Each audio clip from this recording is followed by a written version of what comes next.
We're looking at the future of religion in America this week on the Church Revitalization Podcast.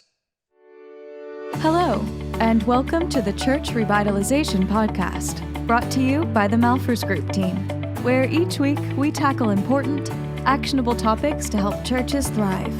And now, here's your hosts, Scott Ball and AJ Matthew. Welcome to the Church Revitalization Podcast. My name is AJ Matthew, and this is the first time I think I've done the intro, and it's because my trusty ministry companion, Scott Ball, is not on the podcast this week. He is over in Germany working, continuing some work with a church that I was with there back in the summer. So we're excited that he's had the opportunity to go over there and work with them on some leadership activities. But that leaves me with you this week solo. We'll see how this goes. What happens when I'm unsupervised? I don't know. But let's get into it. We're actually looking at some Pew Research that came out. This was published in September 2022. This is November 2022 as this is being recorded. And the headline is Modeling the Future of Religion in America. So Pew, of course, has been doing research for many decades, specifically around trends in the church and the ever-changing landscape in the church. And so this is some, just continuing some interesting things. Not necessarily any grand conclusions that would be different from what probably most of your personal experience has been. And that mostly is that the Christianity in the United States certainly has been on the decline. Attendance in the church has been on the decline. We're talking specifically over the last 50 years, which used to seem like that was a lot longer time ago. Seems like when we used to talk 50 years, it was mid-century, but that's not the case anymore, especially since I turned 50 this year. Now I'm like, wait a minute. 50 was 1972. Well, yes, indeed it was. And so that's what their research is going back to, is 1972. A lot of this, the data in here was actually, I guess, compiled or harvested as of 2020, though this was just recently published. But within the last couple of years, now, I don't know how much COVID will maybe change some of this, maybe in the next year or two. This will be updated and we'll see like this really weird large drop that happened from 2020 to 2023-ish before maybe resuming a similar trend in decline. But anyway, that's not part of this, and it doesn't really necessarily change the outcome.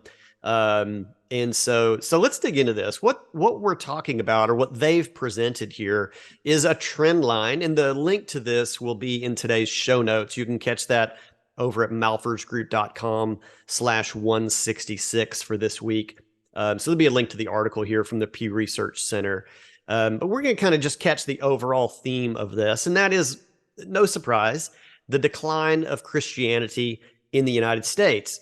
Following, really, as many of us know, other parts of the world. Most recently, I would suppose, would be our brothers and sisters over in Europe, who are, I don't know how far we would estimate maybe our European counterparts are ahead of us in the decline trend.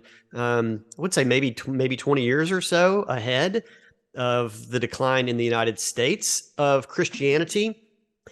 But this was showing, the research shows that back in 1972 in the United States, we had upwards of 90% of the population identifying as Christian, which is, it's a noted term here anyway. People, this is, basically when asked what religious affiliation they have, they would have said Christianity. We probably could also agree that throughout, at least considering this time frame, 70s and 80s, there was still very much a cultural Christianity in the United States, even as maybe practices had been in the decline, and even an understanding of the gospel to know whether it was an appropriate term one should use for themselves even. I can remember as a kid growing up in the 70s and 80s, this would just come up from time to time. I think, what was probably happening, I grew up in Texas, and I think what I looking back, just thinking about different scenarios that I remember, I think what would happen is kids would actually get saved, probably and again, being raised in the Bible Belt. I think my my Baptist friends, excuse me, were coming to faith, and they would bring that back to elementary school and middle school, and the question would then circle around: Are you saved? And maybe, are you a Christian? And I think kids are just like, yeah, sure, that's me. Not really knowing at all what the question actually was. And then, maybe some affiliation with churches throughout, the childhood and growing up. For me personally, we were mostly Easter and Christmas, with some Sundays sprinkled in, or Sunday school. But when I was I don't know, elementary, middle school kid, I certainly would have identified as Christian, not really knowing what that meant. And there's probably still a lot of people that wouldn't know necessarily what that meant. Have you accepted Jesus as your Lord and Savior? Or do you just associate more with the values, perhaps, of Christianity, or you're familiar with Christianity, or your family has a history in Christianity, and therefore you've just sort of accepted that as a title for yourself? I think all of these, to some degree, are true and lived out experiences for a lot of people. But going back to where I started with, 90% of people in 1972 said they were Christian. So we can't ever know at this point what that truly meant to people. But what we do know is that fewer people are answering that way in the decades since then. And so, not knowing if there has been any greater understanding of what truly being a follower of Christ is by the general population, or if they're simply becoming comfortable with saying, no, that's not really me. It's, again, probably some combination of that. That downward decline really wasn't super strong since 1972 until around 1990 or so. I mean, it had some ups and downs according to the graph that they've published here, but a much steeper decline since around 1990. So in the last 30 years, we've seen more people disaffiliating with Christianity, and more so affiliating with just an agnostic, atheist, or simply unaffiliated religion. So in this term, the nones has come into play in the last 30 years or so, and that's just simply unaffiliated, no religious affiliation. So that decline had hastened from 1990 up to today. And so the 2020 numbers that Pew has now, remember, 90% in 1972, 64% of people in the United States identifying as Christian in 2020. So, nearly 30% decline in the last 50 years. So what they've done is they've taken not only that trend and modeled it out further, another 50 years out to 2070. They've taken that, but they've also run a couple of other scenarios. Personally, I don't find them, they're interesting, I suppose, but it's really, really hard to know how much realism there might be in those. So these other models that they've run, so that one would be steady switching, I guess. Let's talk about steady switching first. So basically taking similar trends that we've seen and running those out another 50 years. So what does that do for us? Steady switching has Christianity all the way down to 46% of the population in 2070. So another 50 years. We would lose, close to another 20% of people affiliating, and drop below, for the first time ever, below 50% of the population identifying as Christian. So that's steady switching. So what does steady switching mean?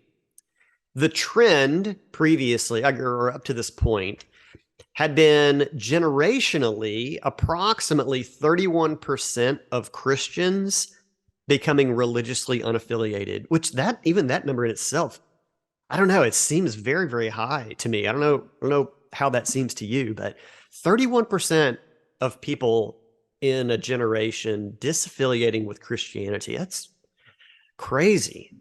The other side of that is about 21% of unaffiliated adults becoming Christian or identifying, answering a survey that they have become affiliated with Christianity. So it was a net loss of about 10% of Christianity over generation.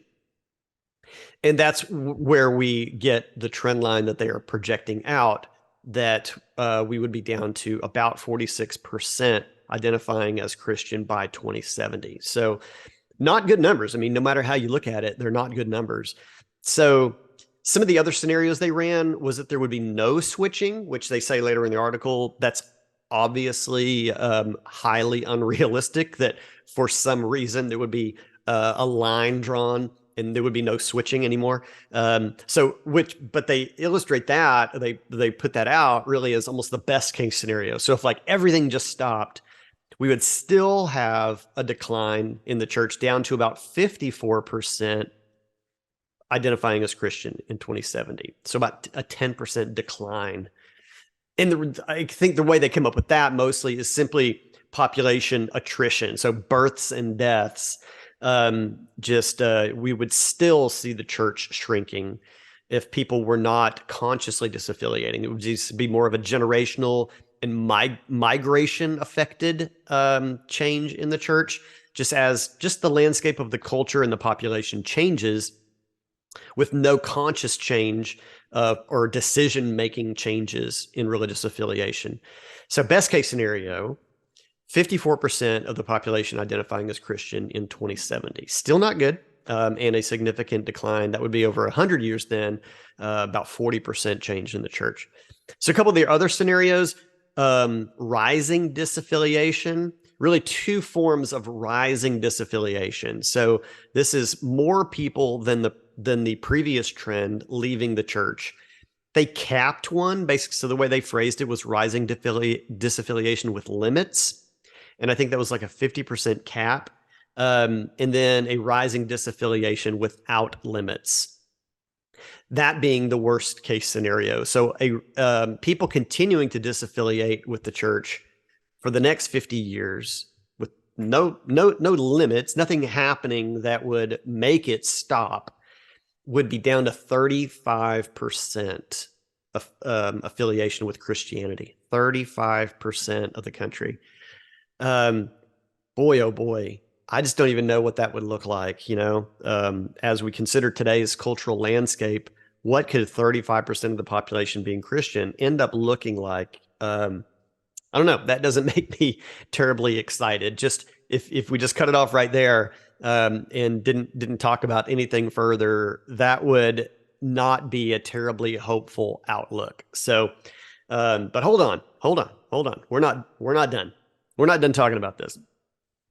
So, I encourage you certainly to click into this. You can look at what they've presented here. They've got some other graphs kind of showing the decline along with the increasing trajectory of unaffiliateds. So they've kind of presented the same data, these four scenarios with a couple of different ways of looking at it. So again, the steady switching scenario is just more of the constant trend projection of what we have now. We talked about the decline of Christianity, not necessarily the increase of unaffiliated, but so in sort of the best case scenario, we got 46% of the population identifying as Christian and 41% unaffiliated. So there's not really, I was going to say there's not a significant increase in other religions. Actually, I was kind of surprised, even like right now, it's a fairly low percentage, I think 7% affiliated with other religions in the United States. So already other religions are far exceeded by unaffiliated affiliations religiously in the United States. So the nuns are already, like presently today, 30-something% of people identify that way. That's the second largest group, is those without any religious affiliation. So continuing that trend, the gap would become very, very close to almost 50-50 of Christian and unaffiliated completely. And then just a small percentage, really what's making up the difference in there are other religions. So some of the things they talked about were, of course, migration changes, and just overall cultural changes. Other religions, I think they did project to go from, they're like that 6-7% right now, to doubling in the next 50 years. So up to maybe 12% or so. So, I mean, to consider this another way, it's not really other religions that are the big draw for Christians. Christians are not saying I've been exposed to another religion that I find more attractive, and that's where I'm going. It's a disaffiliation from religion altogether, into just more of this. It's really the secularism that we see our society moving into already is the obvious trend that's happening. People are becoming disinterested in Christianity or in religion altogether, and leaving the church there for just to really, I think, just to be left alone. Just don't talk to me about anything. I don't want to know about rules. I don't want to know about ways I should live my life. And they're choosing just to be off on their own. So, let's talk about some of the takeaways or perhaps applications from this. Because I know you're all feeling this, and depending on where you are in the country, you're feeling this to a greater extent than in other places. And we've worked with churches all across the country this year, and we certainly are hearing this from everywhere. There's not really there's no safe place. The Bible Belt, while maybe at a slower pace and trailing the coasts, is still, it's not a stronghold. It is no longer a stronghold of Christianity in the United States. It's simply at a different pace and at a different stage right now. And so, I mean, me personally, I've worked with more churches in the South, I think, this year than some of our other guides have. And it's still, it's happening. It's happening everywhere.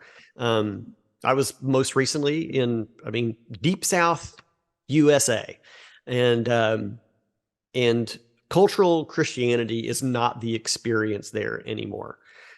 Just, having a church, having the doors open, and seeing it continue to, at best, remain steady in attendance is not the case. Decline is more so what's happening without intentional action by the church itself. So with that, let's kind of move into some of my just kind of considerations or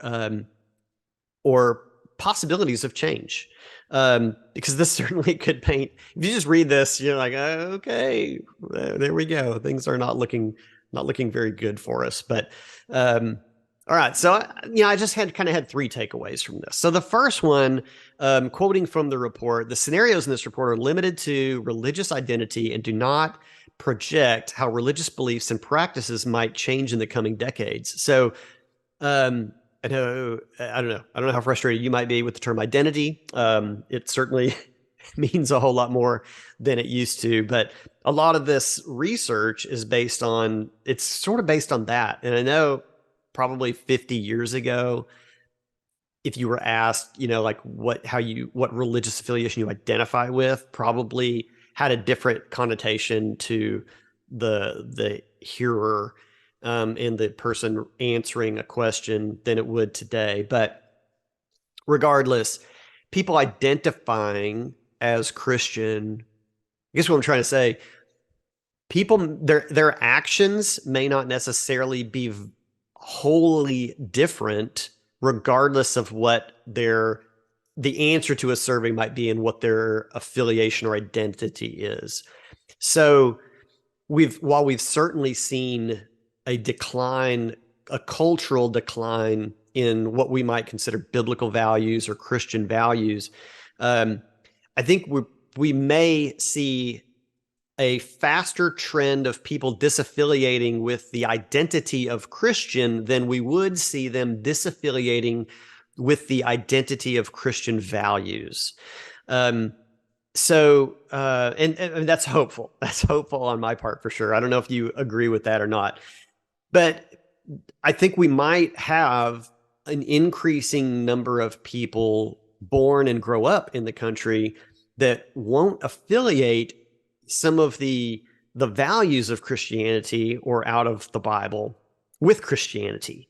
So there's some decency in how you deal with people, some definitions of right and wrong, that people will, I think, continue by common grace from God. Of course, my perspective is of that and not of those who would not identify common grace. But I think under God's common grace, we will continue to see people who would hold up what's right and wrong to some degree and not affiliate that with Christianity.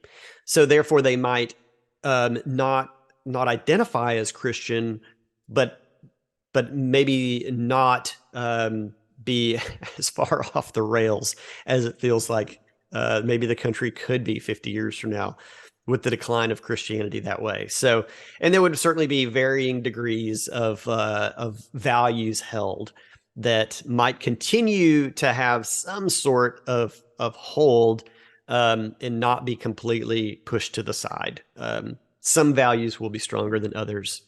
So that's one thing, I suppose, if there's maybe a piece of hope to come out of this, is that maybe we will not be a full Sodom and Gomorrah society 50 years from now, even if people don't identify as Christian as much as they do today. All right, so there's that. The next thing, I guess this is maybe two applications for the church. Let's kind of take this as a challenge, as our marching orders going forward, because as noted in the survey, these are projections mostly based off of past trends, and you can't account for revival. You can't account for something happening, some catalyst that could change the future, could alter a trend line into something more desirable, right? And that puts it really more in us in the driver's seat. And I think part of this decline that we've seen, we have some blame to hold in. The church didn't adjust and begin to compensate for a societal decline in ways that would attempt to hold that back to a greater degree. I think maybe even, this in their first graph from 1972 to around 1990, not showing a significant decline was, I don't know, a bit of the sleepy years. I don't think we were prepared for the coming onslaught of cultural decline that would begin in the last 30 years or so. The church was a bit caught off guard, I think, and has been very slow to catch on. I think COVID was a really good, it was a good scenario to highlight where the church had prepared itself for in the last 30 years. So when the world shut down, when the church doors were locked and people were, to some extent, metaphorically scattered, many of them were gone. That was the catalyst for that, maybe not a full disaffiliation or a change of reported identity, but in practicality, in practice, it was. So we saw the decline, and we've seen the lack of recovery. Wherever your church is today, as far as like attendance goes, that's it. This is where you are. This is the new normal, and the work you do from here is, I wouldn't even call it rebuilding. I would just call it building. You're just building your church from this point forward. You're not rebuilding as if to say those that were gone we're actively trying to regain them. We don't even know where they are at this point. We're just building the church. We should always just be thinking, we're building the church. Whatever's happening in the world today, we're building the church. So my point here, my first kind of application is in discipleship. Later in the study, it notes that one of the constants supporting really, I mean, from the church completely just going away, is that what they say is that highly religious parents tend to raise highly religious children who are less likely to leave the church. And a lot of this change is happening in that, like, late teens to 30-ish years old frame, in which we've always seen. We've always seen that kind of age group decline in the church. And then a lot of that comes back. People get married, they have kids. They're like, man, I need to get back into my religious roots. And that's where a lot of this decline has been happening, is those that are not coming back, or they're just going ahead and saying, you know what? Yeah, I'm done. I'm done with that. But highly religious parents raise highly religious kids overall. That's a generalization, but studies kind of show that. So what does that mean for us? Well, on the discipleship side, that means we need to be discipling people to the point in which they would, the term highly religious is not necessarily attractive sounding, but think of it more as like highly committed, mature, actively pursuing sanctification. These families, these parents that are living their lives that way and discipling their children, bringing them up in the church, actively discipling them at home, that's your stable Christianity. Those are much less the ones who are making that life change in what their affiliation is. So our first application is that we've got to be intentional in discipleship in the church. We've got to be strengthening those groups of people so that they choose to stay, that they raise kids that stay, who raise kids that stay, who raise kids that stay. This is the generational change that we need. This is what COVID revealed. Our people had not been discipled to a level of maturity that allowed them to weather a significant issue in the church caused by the pandemic. So that's number one. We've got to be discipling people better. We've got to be intentional. We've got to be strategic, and we've got to be focused on the outcomes that we need to sustain the church and to grow the church. So that's number one, discipleship. We've got to be better at discipleship. Number two, evangelism. The future painted in the report is largely based on the church acting the same way that it has for the last 50 years. And that has not been a significant evangelical church in the United States. That's just true. That's the truth. That's what's been happening. The church in most of the 20th century was not as evangelical as it needed to be. And what I mean by that is like actively seeking opportunities to present the gospel to people, to share what the good news truly is in a life with Christ and what it means to their eternity. So because we were propped up by cultural Christianity from the founding of the country through modern times. So the shift that needs to be made is to one that we've got to be actively living our lives as Christ commanded us, and so demonstrating to people and talking to them about our faith. One of the quotes from the article kind of leading to this says, of course, it's possible that events outside the study's model, such as war, economic depression, climate crisis, changing immigration patterns, or religious innovations could reverse current religious switching trends, leading to a revival of Christianity in the United States. But, it goes on, there are no current switching patterns in the U.S. that can be factored into the mathematical models to project such a result. There are no current switching patterns that could be factored in. Basically, there is no revival happening presently in the United States. There isn't a trend of the church in any significant numbers increasing in gospel expression that's leading to salvations, that is leading to a stable size or growing size of Christianity in the United States. Okay. Discipleship and evangelism. This is a big deal for us. Should be a big deal for you. We refer to these two pieces as the Great Commission. Matthew 28 tells us that we're to be making disciples of all nations, baptizing them in the name of the Father, Son, and the Holy Spirit, and teaching them to obey everything that Christ commanded. So the mission of the church to bring the good news of the gospel to the nations and to raise people up in maturity so that they become disciple makers is the mission of the church. If the church was fully on mission in that way, we could see a reverse in the trends that Pew has put out to us today. Plain and simple. That is revival. That's the catalyst for change. So, you know what? As dire as the report looks, I just want to encourage you then today. Be intentional. Let's be the change. Let's change the way our churches are functioning. Let's realign around that mission, because that is the hope.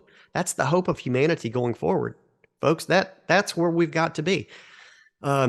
We've got to introduce this reality to our people in a constructive way, and then help them to understand what this charge is that we've been given. But we've also, as leaders in the church, we've got to have a clear pathway forward. We've got to have a vision for the future, and we've got to have a strategy for making that happen. So our prayer is going to be for your church to do that. Let's change the trend. 2022, 2023 coming up, and we've got 50 years to see if we can change the trend line with Pew. Let's make this be the point in which they say there was this inflection point. Looking back, 2023 was an inflection point in the church in which things began to change and a trend line began to change. And so all that takes is all of you making that decision to talk to your people, to train them up, to preach it. And that can be done. Let's see what we can do. So there you go. Some Pew Research for you. Again, you can check out that link over in today's show notes at malfirsgroup.com/166. Thanks for being with us. Hope that you'll be back again next week. Scott and I believe we're going to be back together next week with you. So you don't have to just listen to me blabber on. You get to hear your good friend Scott Ball back. That'll be a good day. We sure would love to have your support as well. Just as Scott's over there in Germany, that doesn't happen because the church in Germany paid us a bunch of money to go there. In fact, they paid absolutely zero. That is the way the Malfers Group functions. We are largely based on your generous donations to make that kind of work happen. So there you go. Does Europe need it? Yeah, they're decades ahead of us. The nuns exceeded the Christians there a couple decades ago. So the church needs revival in lots of places around the world. So yeah, building up our brothers and sisters in Christ in developing nations and in those developed nations that have since lost their first love.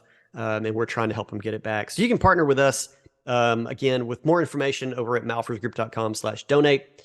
And besides that, hey, thanks for being with me today. Thanks for sticking around to the very end. Love you guys. See you next week.